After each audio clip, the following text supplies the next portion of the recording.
Hello, and welcome to another live chapter reading of Goddess of Everything by Paul DeBlassie III, brought to you by Itsy Bitsy Book Bits.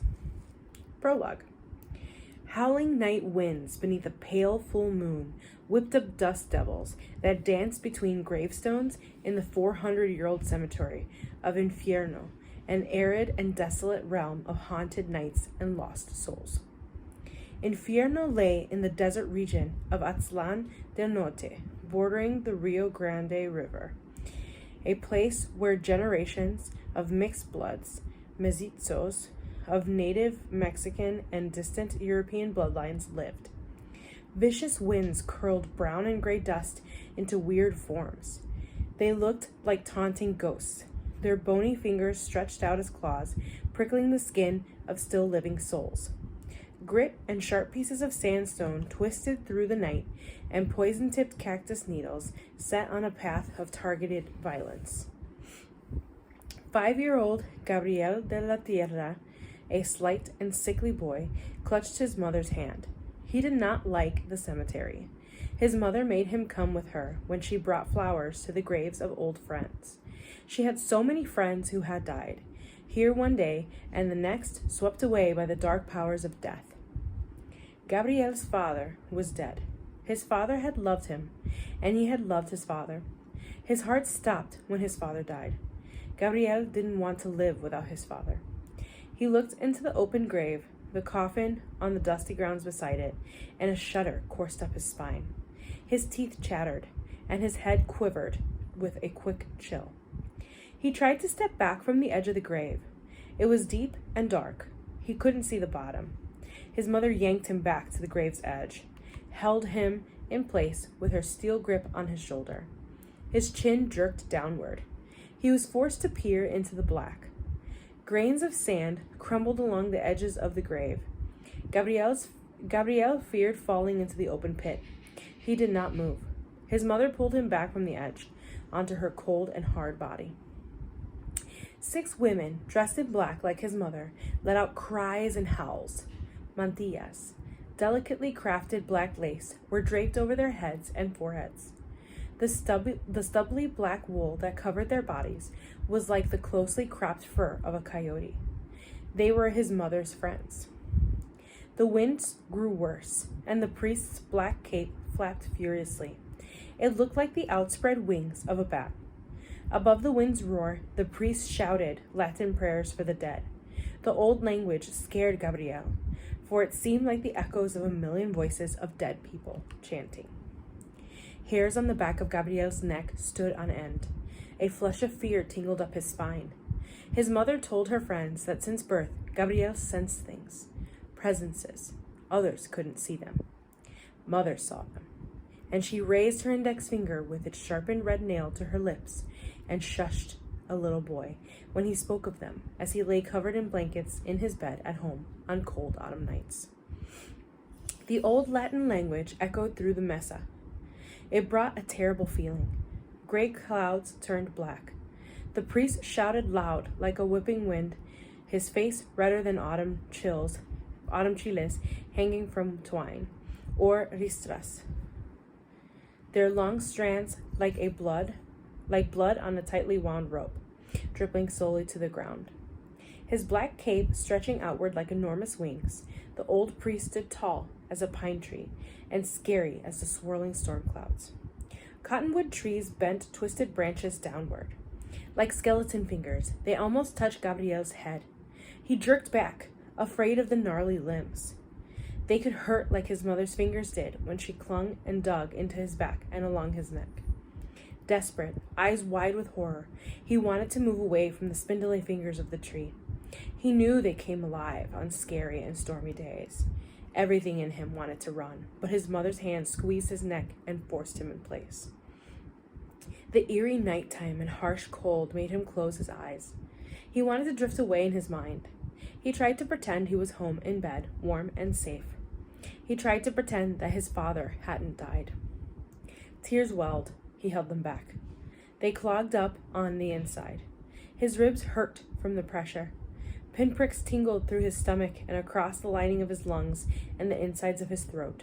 No tears came. They wouldn't come. They feared his mother. Gabriel couldn't cry. He needed to be alone to cry. He needed to be at home, quiet in his bedroom, wrapped under the warm covers of his bed. The air quivered, wrinkled with waves moving up and down, twirling inside, then out. Dull light shimmered and took form. His father, with his big chest and warm arms, appeared. Gabriel stayed still. No one else could see his father. This was a strange time. Gabriel knew his father loved him, seeing him like the morning sun melted frost from pine tips. Juana, Gabriel's mother, squeezed his hand. His knuckles cracked. He did not cry. He became like steel. Eyes glinting red, she turned and looked at Gabriel. All thoughts of his father fled from his mind. Mother was scarier than the mighty wind and whirling dust and howling women and chanting priests. She made him push thoughts of his father away. He was never to think of his father. Only Mother's thoughts were to stay in his mind. I love you, mijo. You are mine, my son. She placed her thoughts into his mind. As delicately as a silk thread through the tiniest of needles, she put her thoughts into his mind. She wrapped Gabriel to her black woolen dress with its coarse fabric that scratched his face, its tangled layers and woolen folds making him gasp for breath. 3 days earlier, the doctor said his father, Ernesto, lost the will to live. Gabriel watched color and life fade from his father's face, bronze to white and pale, then ashen. His father withered away. Gabriel wanted to remember his strong and kind father in a secret place in his mind. He would remember his strong and good father, and no one would take the memory. Mother squeezed his hand again, harder. Bony hands and red eyes made the memory fade. Gabriel's mind went blank. He made it blank. His mind was white space, cold as a snowstorm in Aztlán del Norte. Te quiero mucho, mijo. Te quiero mucho. Mother smiled and nodded. I love you, my son. I love you. Again and again, she forced her thoughts into his mind. Her thought messages made Gabriel tighten up so hard his muscles hurt. His neck felt the jabs of pain, like little needles poking through his skin. His stomach twisted and curled with pinpricks, round and round and round until he felt sick, nauseated. His jaws ached from the strain of holding back the taste of bile as it rose up to his throat and coated his tongue. Gabriel closed his eyes. Mother loves me. It's all right. Mother loves me. He had to say this in his mind, or else Mother would know. He had to survive. Within his heart, his father's presence stirred and spoke. I am with you, and will appear in many ways, in many forms during your life, to instruct and guide. Listen and follow. Dust slapped Gabriel's cheeks like angry demons. There was a flash of light, no more than a wink. It happened again, brighter and strong. To his side, a man cloaked in light knelt next to him and touched his shoulder. I will come in many ways, in many forms, to instruct and guide. Gabriel had the sight, saw into the spirit world, his mother said. At home, when she noticed his gift, she was troubled. He could tell by her furrowed brow. Her friends, who gathered with her in the family kitchen, nodded when she spoke of it. They said he would be a dangerous boy to raise, strong-willed. He had to be broken early, they said, as they had done with their sons. Mother was head of the group called Las Mujeres de Dios, the Women of the Almighty. Mother Juana, as their leader, must set an example by disciplining her son. They spoke in Spanish because they thought Gabriel didn't understand. Gabriel, tucked off in his bedroom, his door slightly ajar, heard their mean words. He followed their Spanish. Mother Juana spoke, and the women wailed their prayers in Spanish, and Gabriel understood. He saw her cruel smile in his mind. He saw his mother's nature because he had the mystic sight, the third eye between his brow point that his mother would touch and quickly draw away from, her hand trembling. Gabriel had the sight, and others besides Mother did not know that he saw unto how things were. He would shake someone's hand and an image would come. He would see an animal, bad or good, and it told him about the person. He had dreams, and what he dreamt would happen the next day. He sensed that something was good or bad, and smells would come, roses or incense or skunks or sewage. He often saw the screeching face of his mother, a black coyote howling and drooling and foaming at the mouth. Gabriel closed off the sight of the black coyote and made it go far away. In his bedroom, Gabriel saw and sensed most powerfully. He loved his bedroom, his small adobe room of mysteries. He knew the word mysteries from his R.L. Stein and Goosebumps.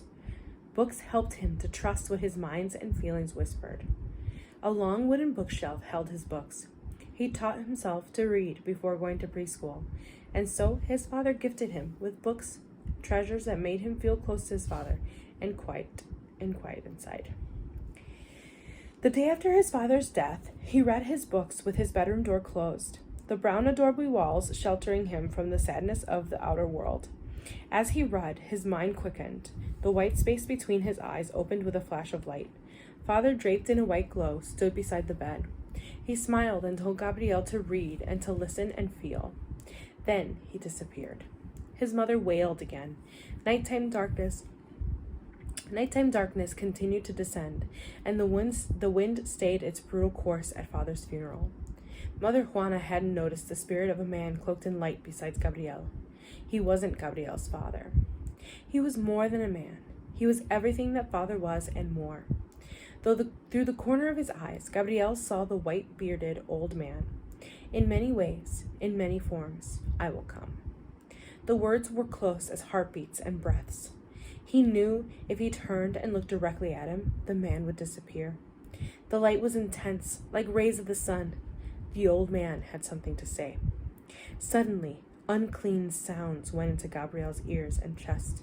Crackling and squealing voices rising from under the earth and onto his body, trying to block out the lingering presence of the old man and his words.